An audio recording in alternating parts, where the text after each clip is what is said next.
Mimi hapa nilipia kwa registration.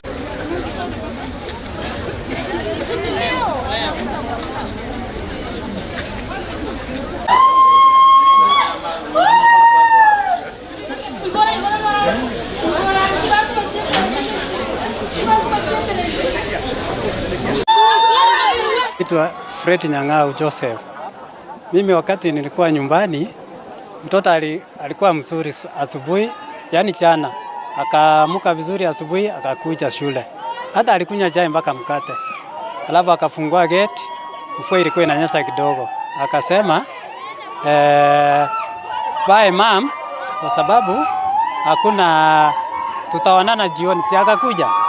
Sasa saa 2:45 ndio sasa tunapigiwa simu ati kuja shule. Ni nini? Mtoto amefaint. Nikamwambia sasa alifaint kwa nini? Ati wewe kuja tu. Mimi nikamwambia mama kuja. Mama akakuja. Wakapata hata sasa pelekwa hapo Meti. Wakamuuliza mtoto ako wapi? Wakaanza kumpeleka hivi. Huyu ndiye alimleta na pikipiki. Ati pole mama, sijui nini, mtoto ati ashaenda. Mimi nilikuwa nyumbani. Ndio sasa baadaye ndio walinikuja na fani ya shule. Wananiambia kuja tuende uone mtoto. Nikamwambia kwani mtoto alikuwa mgonjwa. Sasa wakati nilifika ndio mwalimu ananiuliza alikuwa amegonjeka? Hapana. Wakampeleka kwa daktari. Kufika kwa daktari mtoto alikuwa aje? Nikamwambia alikuwa sawa. Ati pole alikuja kama ashaenda. Nikamwambia kwani alikuwa mgonjwa? Ati walimleta kama ameisha. Nikamwambia sasa iliendaje?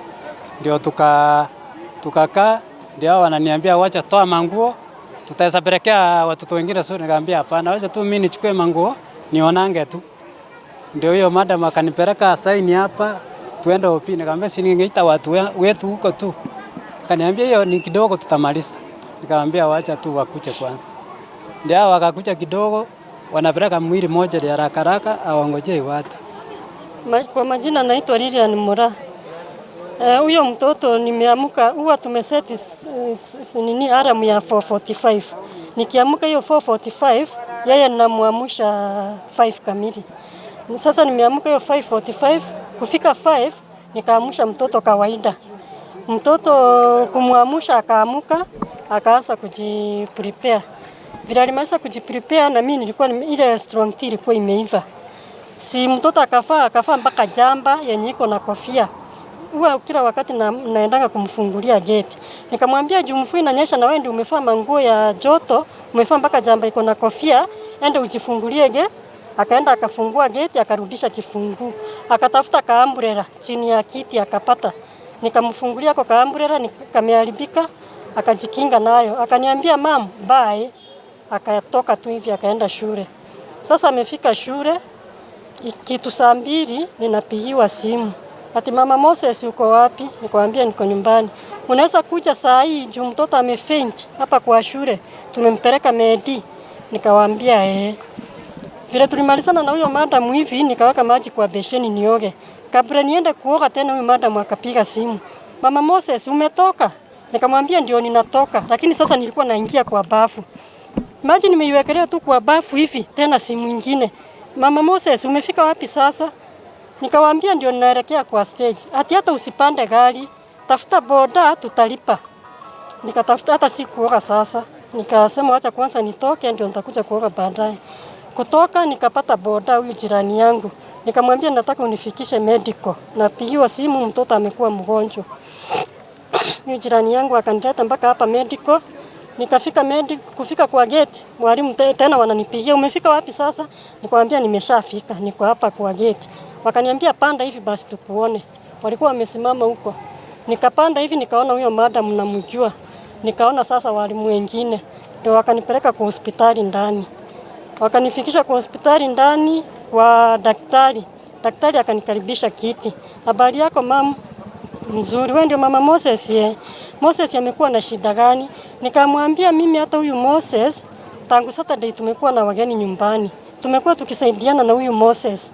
Jana yote Moses ndiye amenisaidia. Leo asubuhi nimeamsha Moses aende shule. Hajakuwa na shida yoyote. Hakuna mahali huyu mtoto amekuwa hata akiniambia naumwa mahali fulani ama kichwa ama nini. Mtoto tu amekuwa vizuri. Hivyo tu sasa ndio wakaniambia Aliletwa hapa tukajaribu kumshughulikia.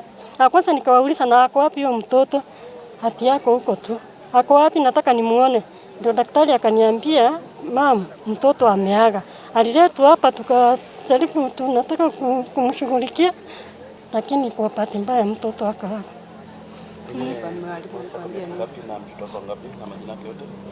Mtoto wangu anaitwa Moses Joseph, ni mtoto wa pili na kwa grade 8 ako na miaka 14.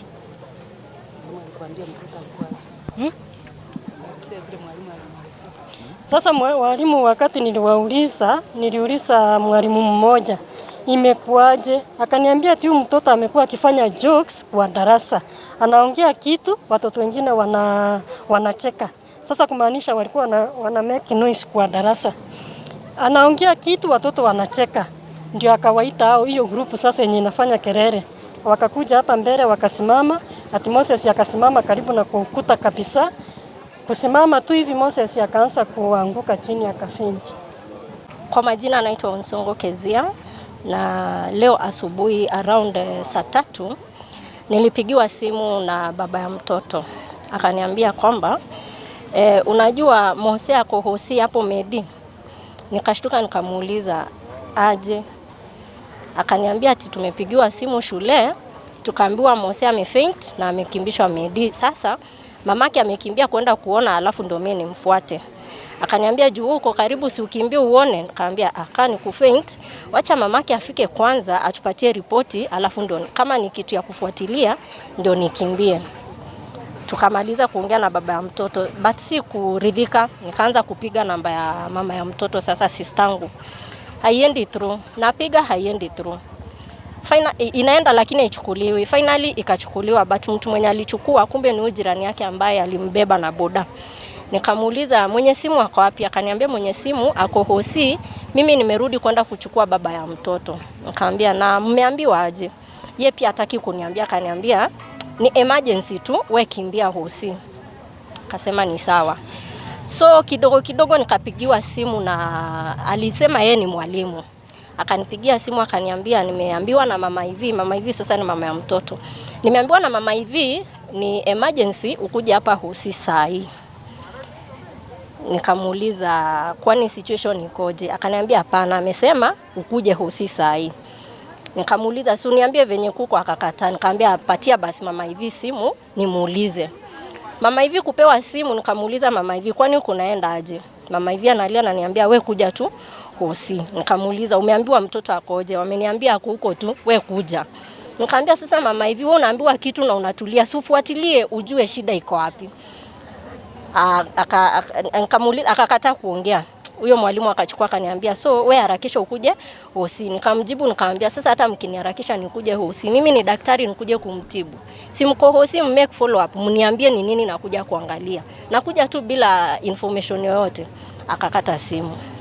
Tena kidogo akanipigia. Akaniambia unajua Moses leo wakiwa nje wamesimama alianguka chini, kichwa ikagonga floor. Kumpeleka hosi, head teacher akatoka emergency akakuja akatuambia kwamba mtoto amepass. Nikamuuliza ni ukweli kitu yenye unaniambia? Ati ukweli. So nikakata simu, nikampigia tena nikamuuliza umesema wewe ni mwalimu na kitu yenye umeniambia ni ukweli? Akasema kitu nimekuambia ni ukweli. Yeah. So ni kama wanasema alianguka kwa kitu. Kulingana na venye mimi niliambiwa, ripoti nilipata ni kwamba alikuwa amesimama nje ya class akaanguka chini kichwa ikagonga floor. Naitwa Enoch Ongera, natoka mtaa wa Harvest Nakuru. Leo asubuhi nimekutana na jirani yangu ambaye ni baba Iso hapa. Akaniambia nikaweze kumkimbisha bibi yake ambaye ni mama ya mtoto hospitali, ya kwamba mwalimu amempigia simu eti mtoto wake ni mgonjwa na angeweza kwenda na gari, na mimi ndo nilikuwa karibu hapo, so ikabidi ni changamke haraka. Then mimi na mamake kufika hapa gate ya PCH hapa Nakuru, nikakutana na walimu pamoja na madaktari. Ndo wakatuuliza wewe ndo mmekuja na huyu mama? Mtoto alikuwa aje jana? In fact mtoto alikuwa sawa kabisa na tulionana na yeye jana, hata kulikuwa na shughuli nyingine tulikuwa na yeye. Alikuwa bweli kabisa wa afya. Then wakauliza amekula nini, leo alikula aje, amebf aje. Maadhi akamwambia mtoto alikuwa sawa 100%, hakuna shida alikuwa nayo. Na there before hakuna shida asha experience. So wakamuuliza ulikula nini, akamwambia mtoto alikula nini. Mtoto alikuwa amepewa strong asubuhi pamoja na mkate, akakula, akabid bai mamake, akaenda shule. Then sasa sisi tukapelekwa hivyo, Maadhi akamuuliza simu niambie basi ako aje sofa, kama kulienda aje. Then wakampeleka hivi sisi kufikishwa pale kwa casualty huko, tukaambiwa mtoto alifikishwa hospitali kama ashakufa.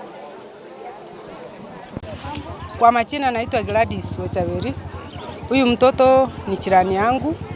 Wakati alikufa tulipigiwa masimu tukaambiwa tukuje hapa, mtoto amekufa. Kufika hapa tumekusanyika pale kwa casualty, tukaambiwa na walimu tutoke nje watuambie vile mtoto aliaga. Wakati madam ambaye ni class teacher alikuwa anatuambia, akasema mtoto walikuwa wengine wako ndani kwa class na wengine wako nje. Sasa akawaambia waingie kwa class wenye walikuwa nje, na Moses alikuwa one of them. Wakiingia alikuwa anawachapa, wakiingia anachapa mtoto akiingia. Akatuambia wakati alikuwa anaendelea kuchapa watoto hivyo eti huyo akaanguka na mgongo akakufa. Tunashindwa sasa ni statement gani tutafuata? Ni ile aliambia mama mtoto alikuwa anacheza kwa klasi, ni hii ameambia anti yake mtoto alianguka na kichwa, ama ni hii yenye ameanguka na mgongo? Na wakati tulikuwa pale nje walikuwa wanataka kuiba mwili wapeleke moja bila idini yetu, ndio tukaenda tukafuatilia tukarudisha mwili. Nani anaongea mbaya? Hata wewe unaongea mbaya. Unasema hakuna hebu mnataka kwanza nini kule? Amekosa nini hapa?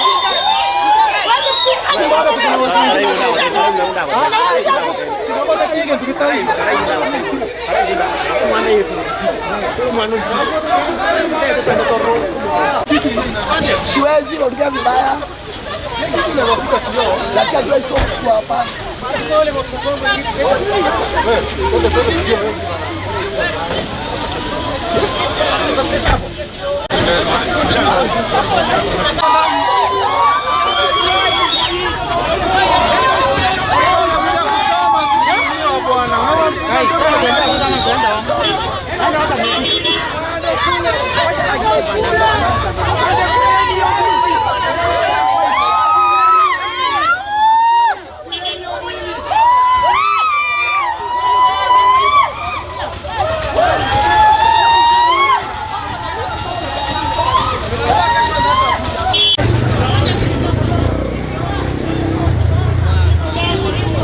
Haiko sawa.